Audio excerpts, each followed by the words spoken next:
The topic for today is supposed to be AI and how it will affect the Muslim community. But now if you look at, okay, I'll share it now.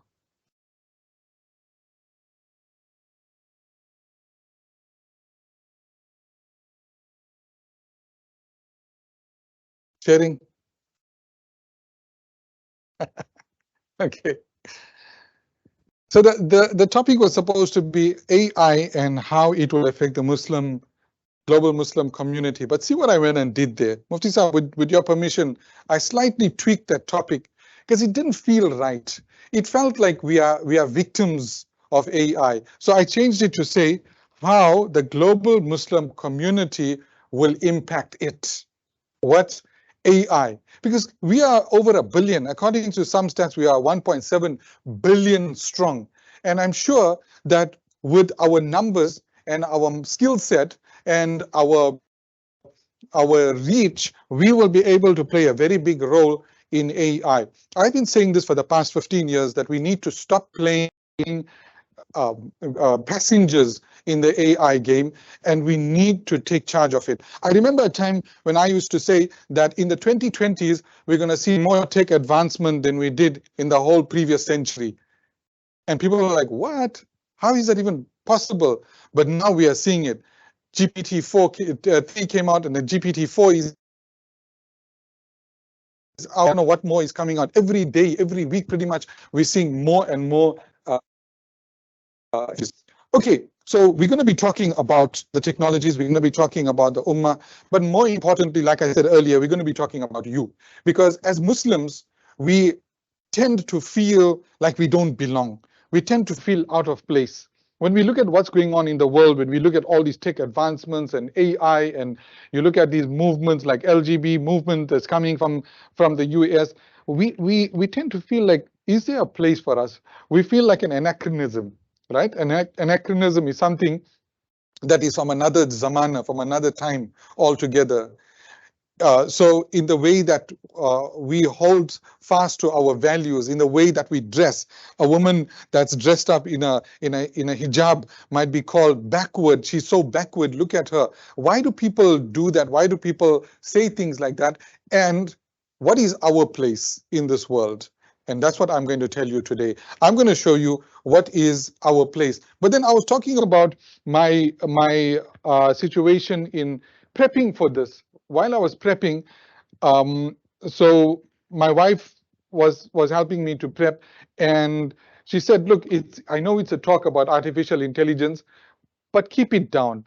Don't start talking about your algorithms and things like that. I said, but artificial intelligence is algorithms, and I love the subject, and I want to talk about it. She says, yeah, but you know how you get carried away. You go off on a tangent, and you completely lose your audience, and people are left blinking. So I said, okay, for your sake, I won't confuse my audience. And so we are going to keep it a bit simple. And we're going to talk about algorithms. You can't stop an addict from his drug. So I'm going to talk about algorithms. I'll tell you why. I'll tell you why it's important, because artificial intelligence is not really intelligence. It's not intelligence at all. It's a simulation of intelligence. And that's a very, very big factor. It's a very big distinguishing factor between what AI is and what true intelligence is. And there's a reason for that, and I'll come back to that. So to understand artificial intelligence, we have to understand what algorithms are and where algorithms came from. The other day I was in a meeting with a businessman, and he said, yeah, this artificial intelligence is something so new. But I kind of laughed at that inside my head, because artificial intelligence is not something new. It has been in the making for 1,000 years. For 1,000 years, artificial intelligence has been in the making. So you must be wondering, what computers were there 1,000 years ago? The answer was there weren't no computers. But this gentleman here is Muhammad ibn Musa al-Kharizmi, an alim, mathematician, philosopher, scientist, everything in one. He was called a polymath. A polymath is a person who is a genius at a number of different skills, at a number of different fields of knowledge. And he was the person who laid down the laws of algorithms. And algorithms are what drives every single computer in the world today, including artificial intelligence. He is the man that invented the whole concept of algorithms. And the word algorithms comes from his name, Al-Khwarizmi. So if you take the kh and you make it into a g, algorithmi. You see that? So he laid down algorithms. But then the question is, what kind of algorithms did he lay down? What kind of algorithms did he create? So, and this is where a Muslim's mindset comes in.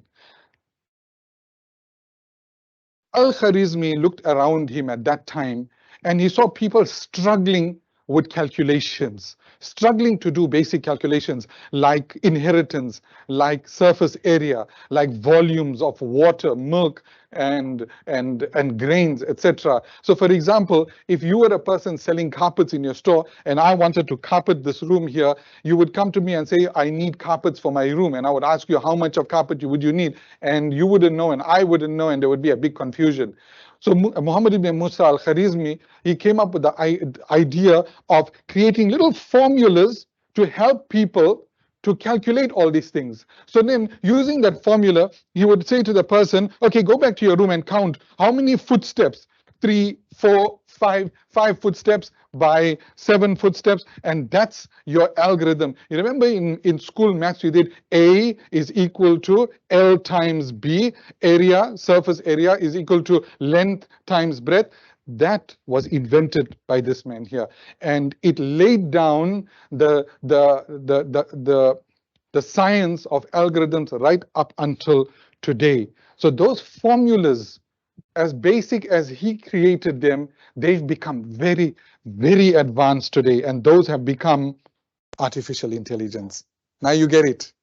So this man, in essence, an alim, created artificial intelligence. But we lost it somewhere along the line. And I want to bring it back. I want to bring it back. This is our legacy. This is my legacy and your legacy. And we need to bring it back. But the question is, so what's wrong if it's out in the West and we are just consumers, we are just users of this? Now, that's where the root of the problem lies. That is where the root of the problem lies, because the reason that a Muslim would do something and the reason that a person in the West would do something are very, very different. Very different. And I'll tell you why. First, we need to understand some philosophy. See, you youngsters here, the problem with you is you're not taught philosophy in school. 12 years you spend in school, you never taught philosophy. Do you even know what's philosophy? You don't, and I don't blame you for that. Because 12 years plus another 4 or 5 in university, and you still come out not understanding philosophy.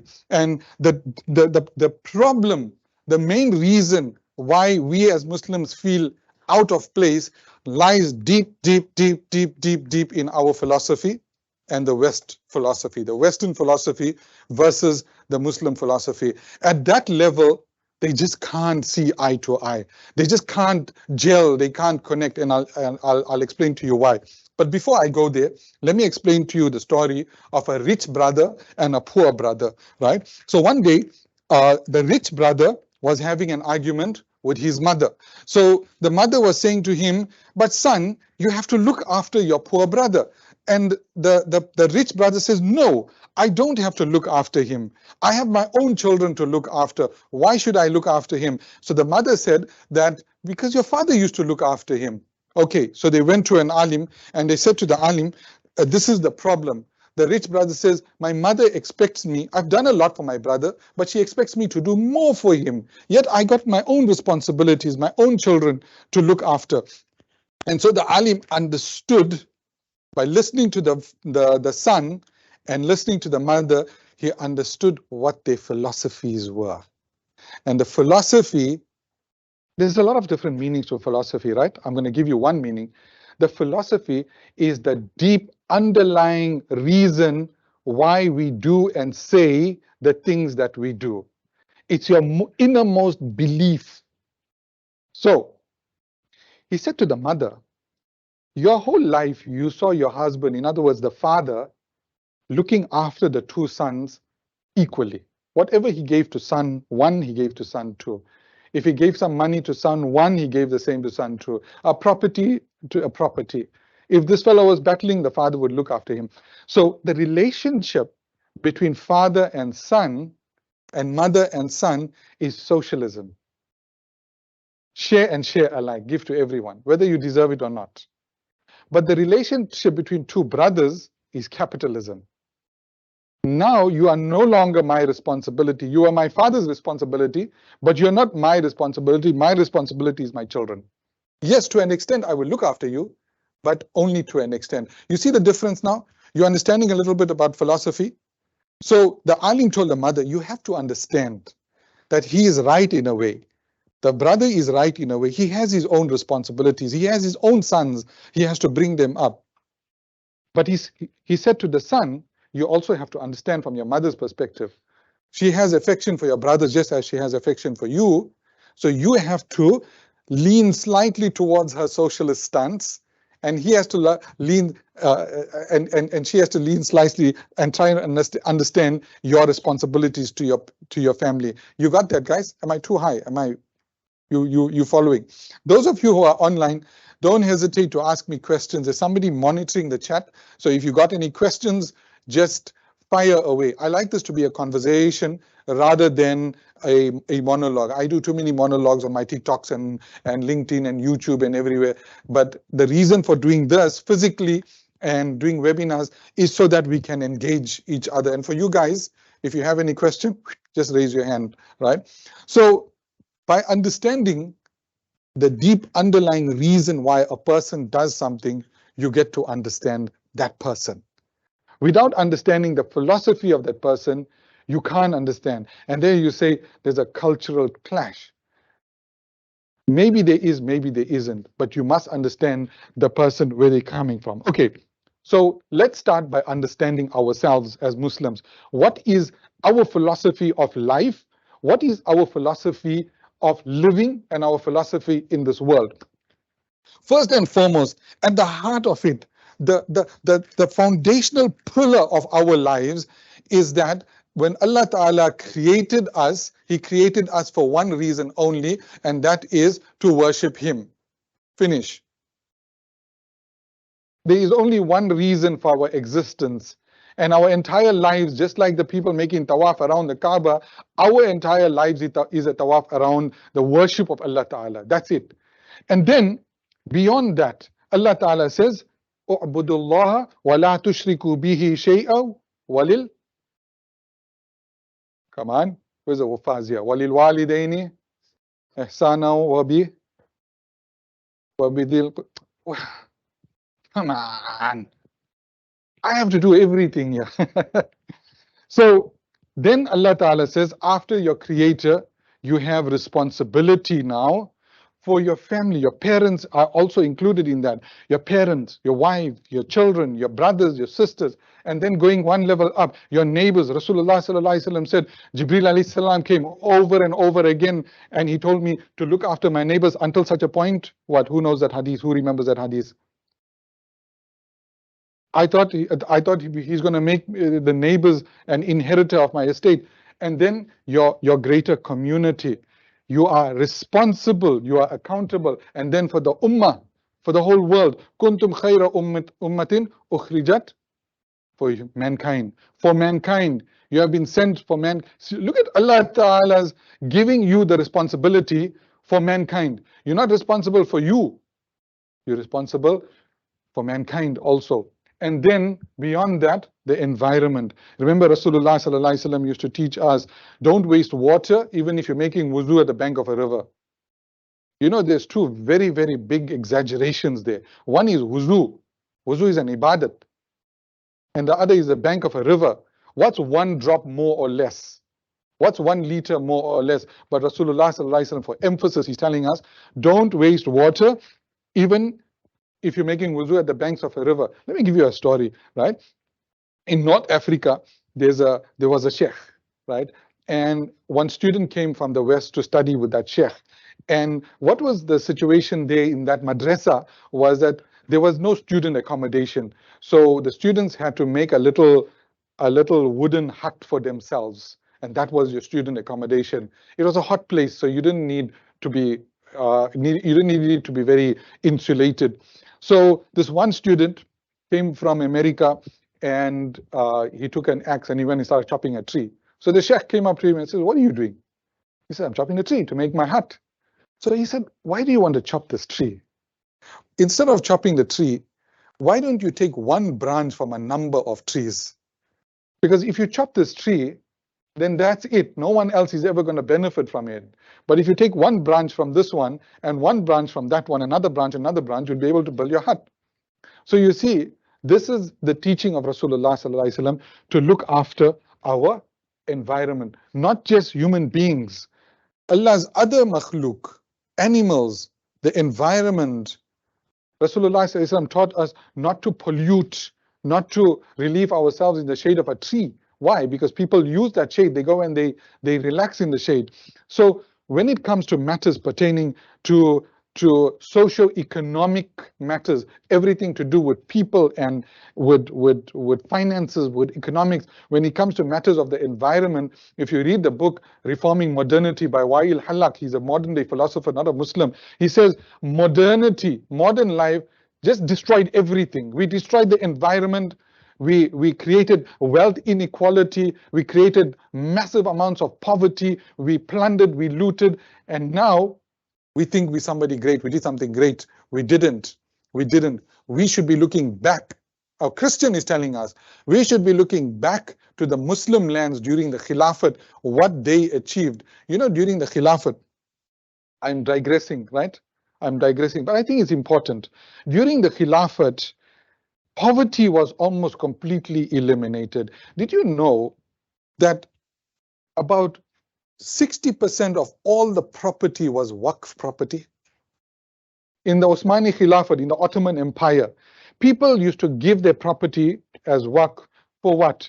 To pay for madrasas, to pay for Darul Iftars like this, Darul Qurans like this, to pay for imams, to pay for the poor, to pay to feed the poor, to allow travelers and wayfarers to stay. This was a sustainable way to eliminate poverty and a sustainable way to keep knowledge flowing. And we had that system. When the French and British invaded Muslim lands, the first thing they did was to confiscate all the Waqf properties. You know why? Because by confiscating the Waqf properties, they collapsed the economies and they created a whole generations of poor people. Then you got people from the farm who were protected by the Khilafat. The poor, they had to move to the cities and work in the factories like slaves. So Allah Ta'ala, through his Rasulullah sallallahu alaihi wasallam, gave us this beautiful system. Remember, at the core of it is our worship of Allah Ta'ala, and then the responsibility, accountability to people in different tiers. You following? But now let's contrast this with Western philosophy.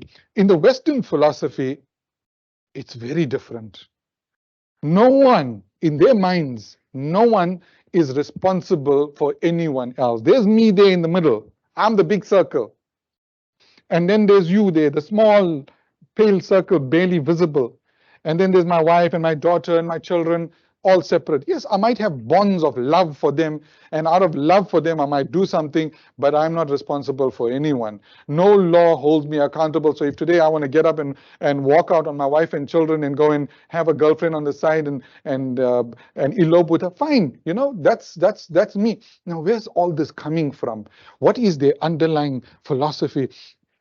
You see, during the Middle Ages, what they call the Dark Ages, there was a lot of zulm. The church made a lot of zulm, not just on the colonies, because they made a lot of zulm on the colonies, right? We are one of the colonies. South Africa is one colony. India was a colony. They went, they plundered, they looted. So first the military went, then the missionaries went. The militaries went and they wiped everybody out, and then the missionaries came, and whatever was left, They started preaching the Bible to them. So that's what they did. But they also made zulm. They also oppressed their own people, especially women. During the Middle Ages in Europe, women were the most downtrodden people. They were not allowed to have an education. They were not allowed to own wealth. They were not allowed to vote. They had no say. If a woman decided to have her say, they would try her as a witch, and then they would burn her at the stake. It was terrible. It was terrible. So then, towards the latter part of the 1900s, the 1800s, right, the 19th century, people started uprising against the church. Then you got philosophers like Friedrich Nietzsche, right? Now let me tell you about Friedrich Nietzsche. Friedrich Nietzsche is one of those people who the modern world respects and reveres as one of the greatest philosophers. This guy, Jordan Peterson. You guys heard of Jordan Peterson? Everybody likes him, likes his talks, but he's a big admirer of Friedrich Nietzsche. Let me tell you one thing that Friedrich Nietzsche said that will make you understand what this man is, what kind of brain he had. He said, God is dead and we killed him. What does that mean? What does that mean? It means that Allah Ta'ala plays no more role in our lives anymore. There is no morality, there's no religion, there's nothing. We do what we want. They call it relativism or subjective morality. It means what I feel is right, I will do. I don't care about you. If I'm stronger than you, I will take what you got. And that's my pursuit of power. My life's satisfaction comes from the fact that I'm stronger than you. I'm the Ubermensch. He used the word Ubermensch, which you translate into English, the Superman. In fact, the comic book Superman was kind of based on that. So the Ubermensch means if I'm stronger than you, if I think I'm better than you, maybe because I'm whiter than you, then I'm greater than you, because I said so. And guess who seized onto Nietzsche's teachings and made it his own? A very infamous fellow with a small mustache during World War II. The Nazis. The Nazis adopted that whole mentality. The whole idea of the Nazi Aryan race came from Nietzsche's teachings. They say, oh, well, Nietzsche was forced to become a Nazi by his sister. It's sickening, the double standard. But never mind. Everybody in the West goes with that philosophy, right? The philosophy is, I live for me. I don't live for you. I don't live for any poor people, any downtrodden people without rights. If I do anything, I throw some crumbs their way, good. But Islam, on the other hand, holds you accountable, inseparable. You cannot escape that responsibility. You cannot. La yu'minu ahadukum. You cannot be a true believer as long as your neighbor is hungry. As long as people in your community are hungry. You see the difference now. You see the difference in philosophy. So in the same way, not just responsibility to others, but the morality. If I feel that whatever I do is right, then I can have a relationship with anybody or anything, same gender or even a non-human. I can dress how I want. That's why you find in the past century, women's clothes have gotten more and more and much smaller, and they call that advancement. She is advanced. And the woman that's covering her body, you're so backward. See that? Woman that exposes her body is advanced. Woman that covers her body is backward. But they got a point there. From their perspective, in their philosophy, the women in the old times used to dress like that. Western women, I mean, if you look at pictures of women in the 1900s, etc., they were dressed full hijab, right? Sometimes with face veil also. So in their minds, that is backward. And we need to run from anything that's backward towards the future. So they want to leave behind their past. They left their morality behind. They left their religion behind. And now they're looking towards the future. What I feel is right. I identify as a lizard, so I'm a lizard from today. You see how it all works. You understand the whole Western mentality now, but did I understand it properly? Did I explain it properly? So then, now we come to very, very serious difference between Muslims and people of the West. With Muslims, we looked to the future for our science and technology. We're always forward looking, right? We need to be the masters when it comes to science and technology. And this is a mistake we make. This is the mistake we make as Muslims. We think that science and technology are bad things. But if you look at people like Maulana Muhammad ibn Musa al-Kharizmi, he was a world leader in algorithms 1,000 years ago, 1,000 years before ChatGPT. Why was he so advanced? Because he understood that as a Muslim, I take my morals and values from the people of the past. Rasulullah Sallallahu Alaihi Wasallam, Sahaba, ulama, siddiqeen, pious people. But science and technology, I'll look to the future. I will be the innovator. I will drive technology. You understand? So that's how a Muslim's mind works. But a person in the West says, science, technology, morals, and values. There's nothing for me in the past. Anything in the past is backwards. Anything in the past is regression. It's a terrible place. I'm looking to the future. All my solutions are in the future. If I have problems now, we messed up the environment. Don't worry, there's a solution coming in the future. Women's rights, yeah, there's a solution coming. We already solved all that. All that was solved 1,400 years ago for us. So as Muslims, when we are doing science and tech, when we are doing technology, let's say a Muslim, let's say Al-Kharizmi was alive today and he developed ChatGPT, he would have done it firmly grounded in his morals. He would have done it firmly grounded in Islamic morals, which is what? Whatever I do for the betterment of mankind. But a Western innovator says, whatever I do for the IPO, for the billion-dollar valuation. I want to become a unicorn, etc., etc. I want to be the next Elon Musk or whatever. You understand what I'm saying? It's all about money. It's all about power. It's all about wealth. But for the Muslim, because our morals and values are grounded in Rasulullah Sallallahu Alaihi Wasallam's teachings, it's all about looking after the community. It's all about improving mankind. And I'll give you an example. A few years ago, this was about 15 years ago, a South African youngster invented a wind-up radio. A what? A wind-up radio. Now that would have been transformational for the poor people living in the rural areas, because all they had was radio and they were paying a fortune in batteries. You know, these old big size batteries you used to get, right? They were paying a fortune in that. So this youngster invented a wind-up radio. Some European company bought that radio, the rights to it, the IP. We never saw it again. Why you think that?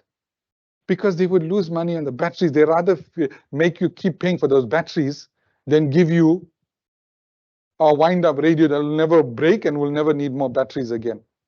There's examples like this we'll find over and over and over again.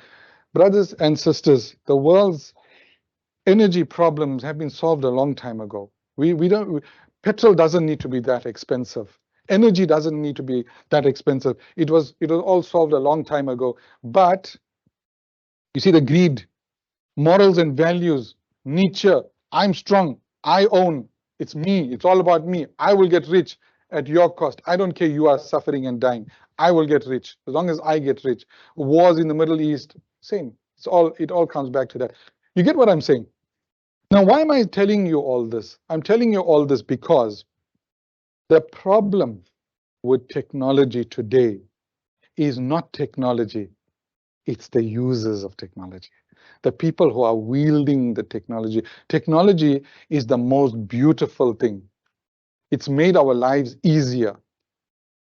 Sometimes, even when I'm driving in my car, up till today, and I take a call on my cell phone, I think to myself, what an amazing discovery, what an amazing invention. Here I am traveling at speeds that my forefathers never imagined, 120 kilometers per hour.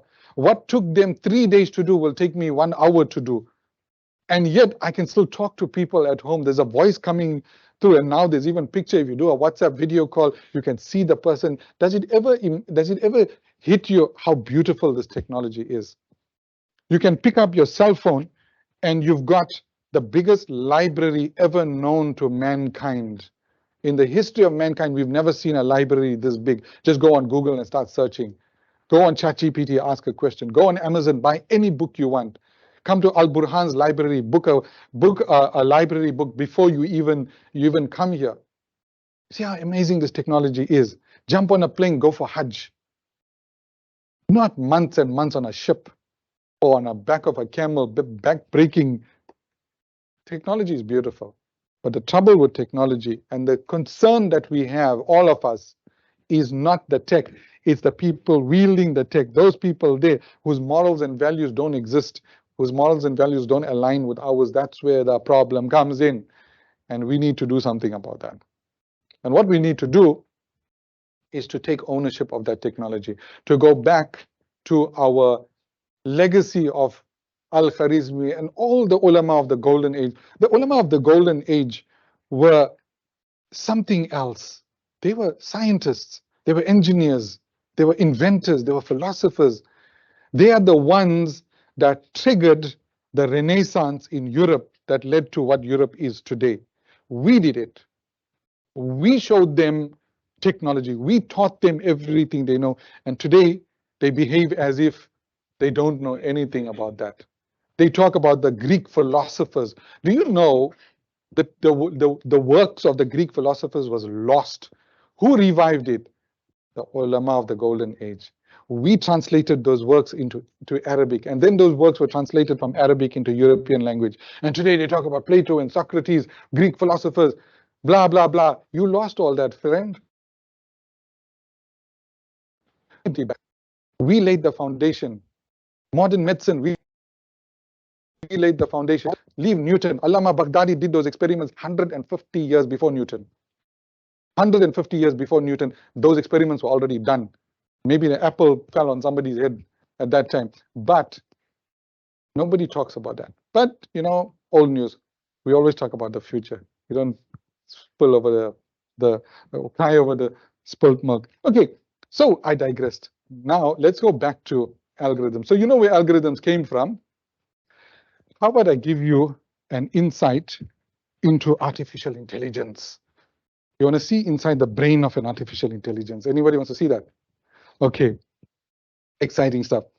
I'm going to show you a very simple AI, an AI that can solve a maze, right? Now, when you look at this maze, it's easy for us to solve it, right? As human beings, we're looking at it from a top, and we can see that there's a clear path there. This is a very easy maze to solve. But if you think about an artificial intelligence, it doesn't have the view of this maze that we have. If it's going to solve this maze, what it has is, you know, those when you go to some gardens, they have this hedge maze where you walk into it and you just see left, right, left, right. You don't know where you're going. You can't see it from the top, but you just try to find your way. And they said the best way to solve a maze like that is to put your hand on one wall and just keep it there and keep walking. And eventually you'll reach the end of that maze. It's a trick, but it works, right? So let's take it for example. Let's say a man is entering this maze here and he puts his right hand against this wall here. You following? For those who are not, who are online, I wish I could show you somehow.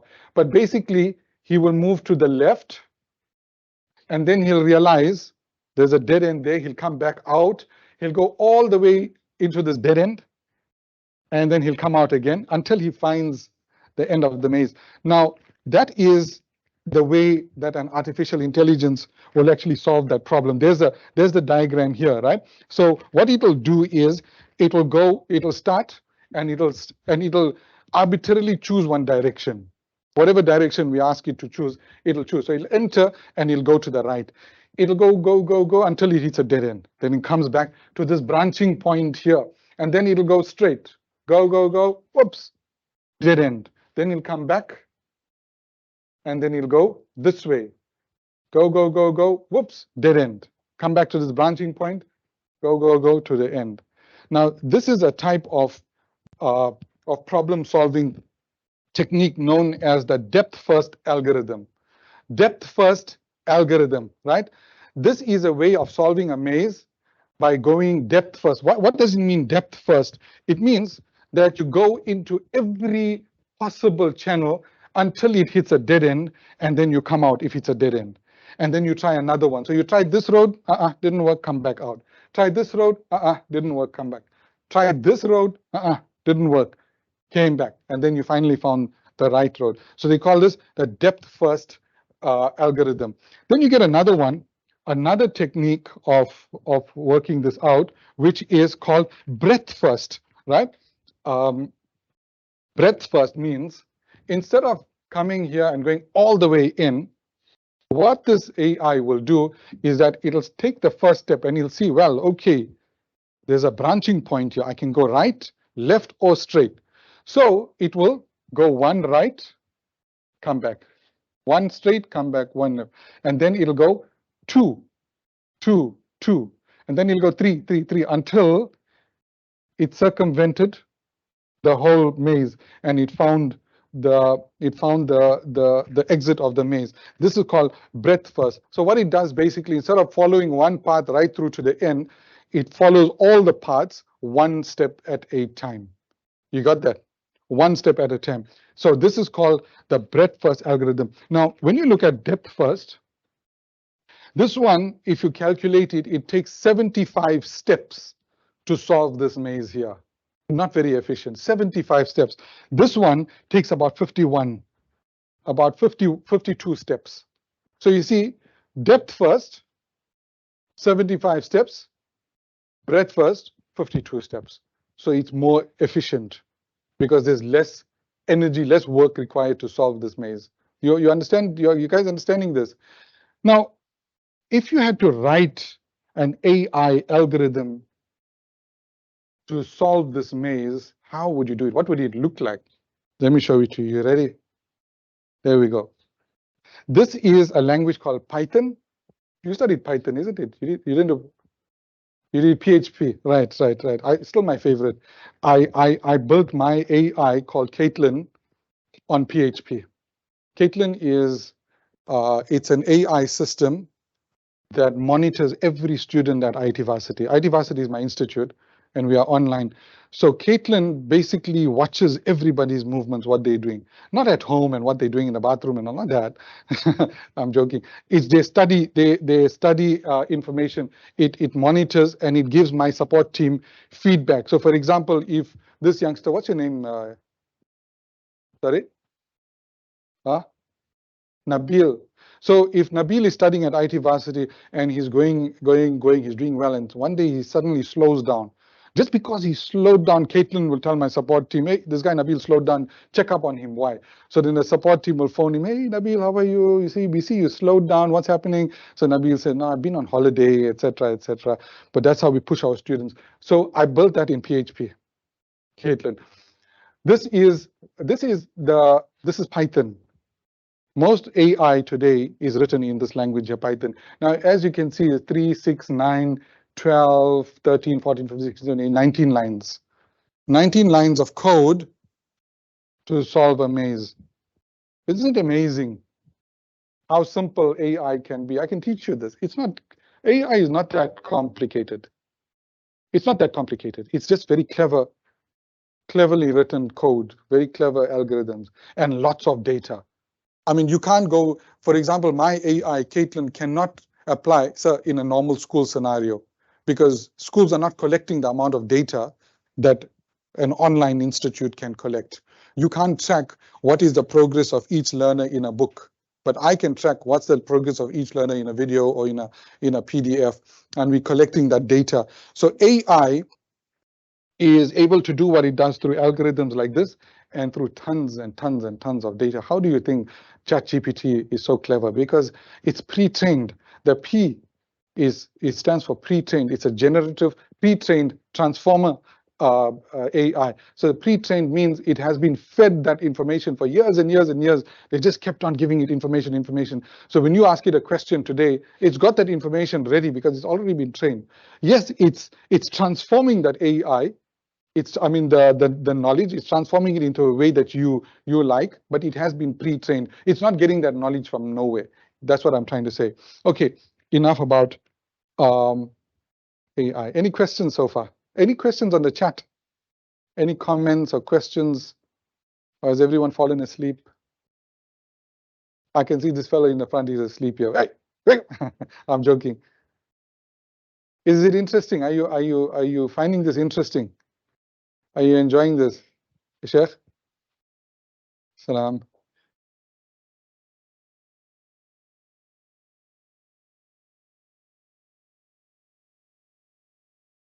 Ceremoniously, now and again. Not too much. Because I mean there's a level of pride, we did everything. Nobody likes to acknowledge the contributions of others or the contributions of North Africa, for example, and the Muslim lands. But there are those who are sincere and do. You guys are excited? You want to learn coding? Who wants to learn coding here? Fantastic. Okay, sign up at IT Varsity. Who's going to make tashkil? Come, my dear brothers. 1 year at IT Varsity. I'll make you a professional coder. Last year, we graduated 400 software developers. Alhamdulillah. 400 software developers we put into the market. This year, we kind of cutting down the numbers a bit because I felt like I wasn't giving the attention and quality to my students that I did, that I would have liked to do. So this year, we're cutting the numbers down to 120. So I'm taking only 120 students this year, and I'm making them into professional web designers, app developers, software developers. And my appeal to the business community, those who are listening also, please hire my students. They're really good. You need a web designer, hire one of my graduates. They are really, really good. Okay, so now let's go back to the topic on hand, AI. How much time do I have left, Mufti sir? Okay, 15 minutes more. 15 minutes. Okay, people online and people live, please ask questions and or leave your comments. It's very important to me. Right, let's get to the Islamic perspective on artificial intelligence. Now that you know what artificial intelligence is, it's nothing more than lines of code in a computer. It's nothing more than algorithms. So this question that people ask me, and this comes up often, TV, radio, TikTok, LinkedIn, everywhere. Will AI become sentient? What is sentient? Sentient means it becomes conscious. It starts developing feelings. For example, you're driving and you're using Google Maps and you said you're stupid Google Maps and it gets angry at you and it shuts down. That is called sentience. You understand? When somebody's got feelings. Now, that's a question I get asked. And I think because the whole idea of artificial intelligence has been bloated by the media, they make it seem a lot more than it actually is. That's why people ask that question. And also from science fiction, right? You read books, you watch movies, you watch series where the artificial intelligence suddenly becomes super intelligent and becomes alive and starts wiping out human beings. It happens in science fiction. But here's the thing. In the ayat that I recited at the start, they asked Rasulullah sallallahu alaihi wasallam about the soul. Sentience comes from the ruh, and the ruh is from Allah Ta'ala. No one else can put a ruh into anything else. Only Allah puts a ruh. Otherwise, look at the person who is alive and the same person who is dead. What's the difference? Everything is intact. Organs are intact. Everything is there. What's missing? Allah's will. That ruh is missing. So people who say that AI is going to become sentient one day are fooling themselves, number one. And if it's a Muslim that's saying that, then I feel, I mean, Mufti Saab is here, but I feel your iman is in danger. Because sentience means giving intelligence and true intelligence and life to something which is only what Allah Ta'ala can do and no one else can do. You can't have lines of code becoming sentient. Ask me, a person who created an AI. It's not, it's just lines of code. You understand that? So let's put that away. That's never gonna happen, right? Next, artificial intelligence in education. Schools and universities are grappling with this. They are truly, completely grappling. They don't know what to do because students are submitting essays written by ChatGPT and they're passing it off as their own. My answer to it is very simple. Update the schooling system. Rote learning is over. Submitting assignments is over. I mean, you could have done that in the old days without ChatGPT, right? I could have gone to my friend who is much cleverer than me and paid him to do an essay for me and submit that to my teacher, get one A. And wow, mashallah, Bilal, you're such a clever boy. Meantime, I paid for it. You understand? And we used to do it. Who shouldn't do that, right? Right? I mean, you'll never. Okay, I don't know. So that system was outdated. So, with due respect, I'm a hater of the school system because I don't think 12 years that we go through school is well spent. I mean, if you look at the schooling during the Islamic era, my God, it was so advanced. Why do you think the Islamic system produced people like Musa al-Kharizmi? Why?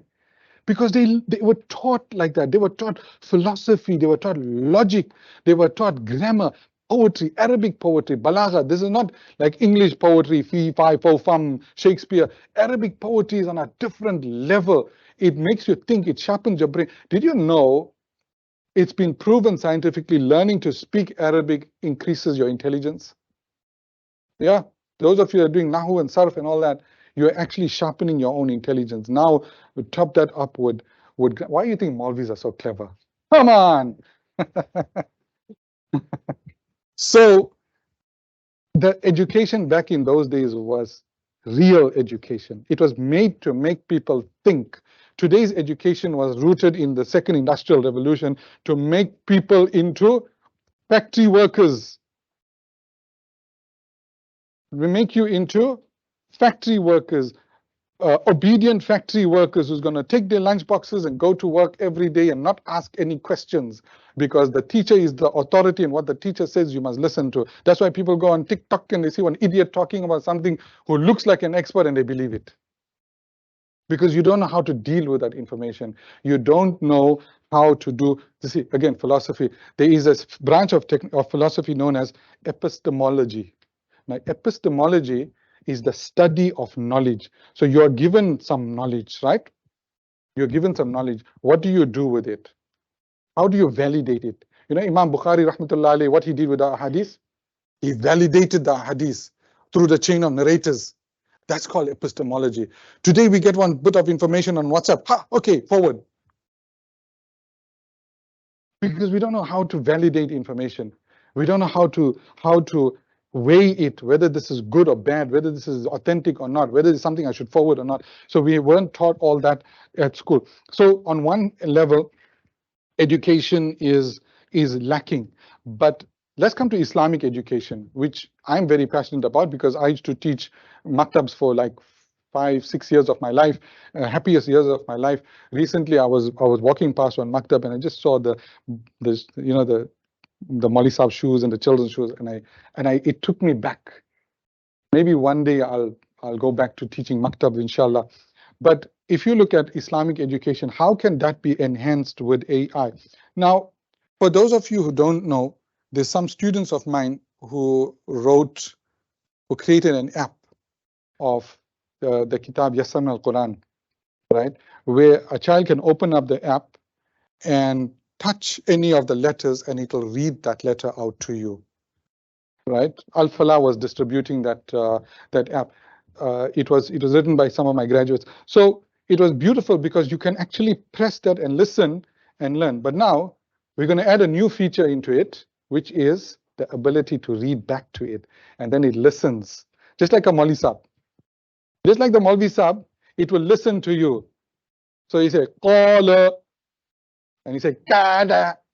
That you say wrong, that thing must come from the throat. Maybe there'll be a stick also. So they're going to build that AI feature into it soon, inshallah. So an app that can listen to you and correct your tajweed. Imagine. Now, is that beautiful AI or not? Isn't that AI you just want to love? So in the same way, I always imagine, look at this third one. Mufti Shab, Khatarnak, Mufti GPT. Look, the fact remains that people are asking ChatGPT, fiqh type questions, Islamic questions. I asked a question, just hypothetically, I think I put it in one of the ulama group also. I asked ChatGPT, how do I become punctual on my salat? And he gave me some very sound advice. Gave me some very, very sound advice, how to become punctual on my salat. So what we need, Mufti Sahab, and I'm challenging Al Burhan to come up with Mufti GPT, a fiqhi question and answer service that is run by GPT, generative AI. It's very easy. It's very, very easy. The basis of it is free. It's open source code, but the knowledge comes from your kitabs here. Just give it the ability to take in all that information, and it'll be able to answer the questions. And what happens is, you see, again, the pre-trained transformer AI, it doesn't just do things on its own. It has been trained. In other words, it gave an answer. So if you asked it, what color is this? It said blue. Then if you mark it down and say, no, this is gray, then it learned now, this is gray. The answer I gave was wrong. This is the right answer. So it was trained over a period of time. I run into issues with ChatGPT where it gives me incorrect information. And then I correct it. I say, nope, you were wrong. You got your dates wrong. Check this up, check that up, check that up. And then it apologizes, but it doesn't just apologize. It's being stored in its database that this is the correct date. And it does cross-checking. So there's a challenge to come up with a chat service where people can ask their masail, because today's people got no time to go. They don't even have the energy to go and look into Bahishti Zewar and all that. They want everything right there. Open the phone, tick, tick, tick, tick. And how many rakats in Fard or Fajr, you know? So people want to know those things. Okay, the next thing is ethics and bias. There was an AI in the US that was caught, not caught, but discovered that its job was to approve loans, like home loans and things. And this AI was rejecting loans that were made by black people. How's that? So now, how can an AI be racist? So when they investigated, they found that the information coming into the AI was coming from the bank clerks and the advisors, and those people were racist. And that data was used to feed the AI. So the AI identified certain people, because it doesn't know who's a white person, black person, brown person, it doesn't know that. So it just realized that people of a certain tag, which is African American, for example, were high risk, and people with the tag Caucasian was low risk, and so it flagged them as high risk. Now, those kinds of ethics, those kinds of biases come into the AI because of the people who are teaching the AI. So now ChatGPT clearly has an LGBT bias because the founder is gay. Sam Altman is the founder of OpenAI. He's gay. Why would his AI not support the LGBT movement? Why not? So we have to be careful about that. And that's why I say, for the sake of our children, we need to develop AI that is biased to us, right? Nothing wrong with bias if it's Islamic bias. Yeah.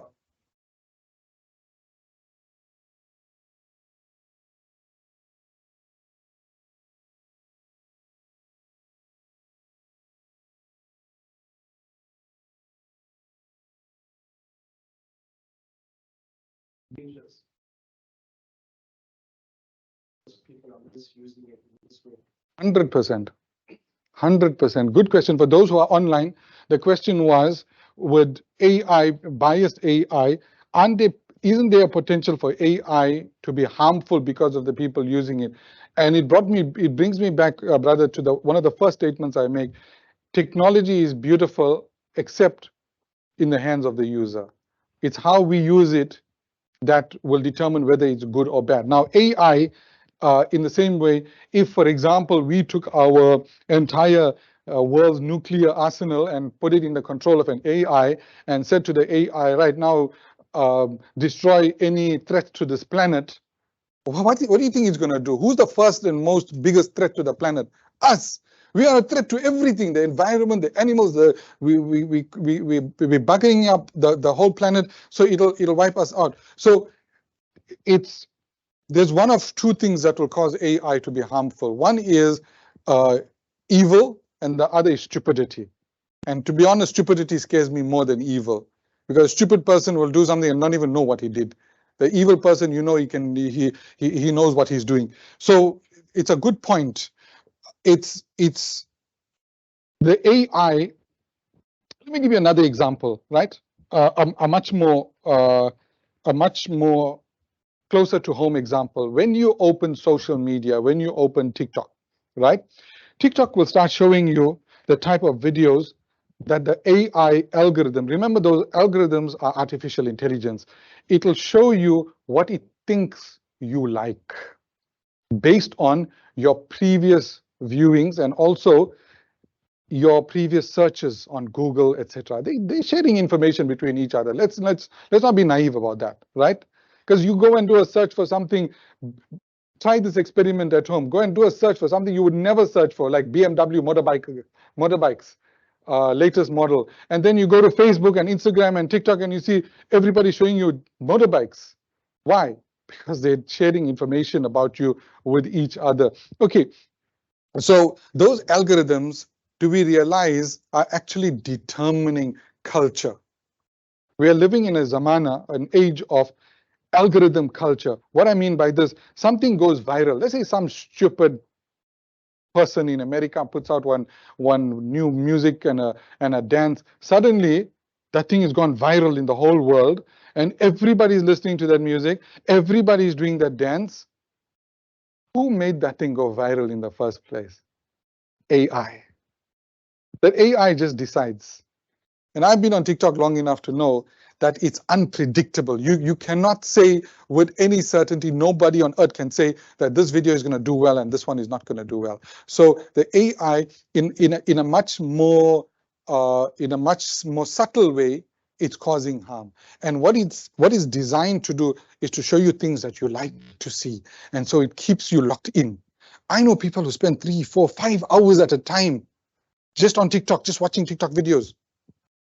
Just 5 hours. I mean, my God, all that time, what you could have done, all the things you could have learned in that time, but it's also brainwashing you. Let me tell you how, right? And we need to be careful about these things here. There's only one TikTok channel you should ever look at Bilal Cats. That's me. Just joking. See, the other thing that AI does, the people that control that social media, they want to push a certain agenda. So they'll make certain types of videos go viral and they'll feed it to everybody, especially Muslim youngsters. So the whole LGBT thing, for example, they'll push that more towards you so that you become brainwashed slowly. See how ominous that is? Slowly but surely. But now, if you keep marking off those as not interested, you see the AI will change its colors. It'll change its colors. That's why even though I don't go on TikTok at all, so you guys might think, this guy's got 35,000 followers on TikTok. What do you mean he doesn't go on TikTok? I got people posting for me. I got people that work for me that do all my posting. I don't spend time. I do spend some time on YouTube. I look at lots of coding stuff. And most of my time goes on my iPad with my Kindle app. I just read a lot. I just love reading. I spend hours a day just reading. So we've been taught like that. So you guys need to get off those short form reel videos and get into reading. It's difficult, I know, but it sharpens your brain. Even listening to books is good. Audiobooks is such a big thing these days. Okay, sorry, I digressed. Islamic finance. I want to unpack this, the power of artificial intelligence in Islamic finance. Islamic finance is challenging, right? Because when you want to make investments, you have to be so careful which businesses you need to invest in. How do you avoid alcohol and gambling, etc.? So if we can come up with an AI, if the Islamic finance industry comes up with an AI that can automatically trace every possible pathway to an investment to see upstream who owns this company here, We can come up with some really good options. And not just that, but you can make an interface available. Mufti Sahab, how interesting this. Make an interface available to the public and say, well, you want a halal, pure halal investment. This AI is geared. It can do that. Just like like your Senha that gives you halal certification stamp of approval, of assurance. What about a halal stamp on an investment? Because I got money to invest. I don't know where to invest it, So that would be a big help. Charity. I did a workshop I did a workshop with Absa Bank, not on Islamic finance, but on their normal finance. And I'm doing one with I think NetBank also in a couple of months' time on how to use big data to improve their operations, to streamline the operations. So I think the Islamic banks need to ramp up. Also, charitable works. There's a whole presentation that I did to nonprofit organizations. Those of you that are in the nonprofit space, get in touch with me. I'll talk to you about how AI is enhancing fundraising in the nonprofit sector. It's incredible. It's amazing how they're using big data to raise millions, and they're using tech to raise millions. And finally, what I mentioned earlier about the algorithm culture, we need to be very, very careful. See, listen to me. I'm not saying social media is bad. I'm not saying reels are bad. I'm saying train it to show you only good things. Like I've done. You go onto my YouTube, you're going to see coding, business, philosophy, Islam. You're going to see things like that. You're not going to see people dancing and all gyrating their hips and things on my videos. No ways. And if that comes, I just train it to say, you either swipe away quickly or you say not interested. Try sometimes. Give me that LGBT nonsense. I won't see it for 2-3 weeks after that. And then it comes back slowly. Not interested. It's gone. Train the AI. Train your brain only for good things. Okay. This is my company branding and logo. I'm training you now. This is brand loyalty. So like I said, we're trying to train 120. Sheikh, if you've got students that want to study AI and IT, even if they got no funds, send them to me. We will organize. We'll give them a tryout. It's a very stringent entry procedure, but if they make it, we'll get funds for them, inshallah. We'll get and we do the full student funding and employment. Our pledge is to get every single one of my students employed. We go all out using all our networks to get our students employed. So those of you who are looking for IT people who are intelligent, who can work in your business, who can work in a team, talk to me. Also, I just wanted to tell you guys about this one.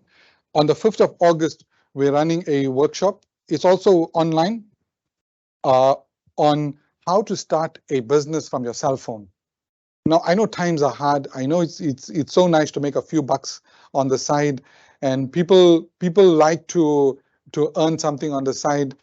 You can use your cell phone. You can use your cell phone to make big bucks. So go to IT Varsity's website, itvarsity.org, and click. You'll see this exact same banner on the homepage. Click on it and sign up. It's free. It's free. Okay, and finally, this is how you can contact me. Please contact me. advice@itvarsity.org. It's not hard to remember. And then I'm on pretty much every social network. Only thing not here is Threads. I am on Threads now. Instagram Threads, Meta Threads. My team does that. Anything new comes out, they put me on. I don't even know this tech. I can create another Facebook for you, but I don't even know for the life of me how to use Facebook. When I go there, I get confused. Follow me. Any questions? Let's finish off with a healthy conversation now. Who's monitoring online? Brother, you had a question?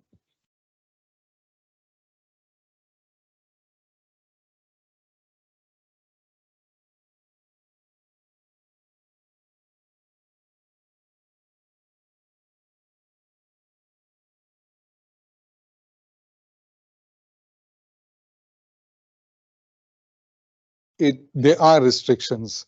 If you ask it certain types of questions, it will tell you that I can't answer that question. So there are restrictions.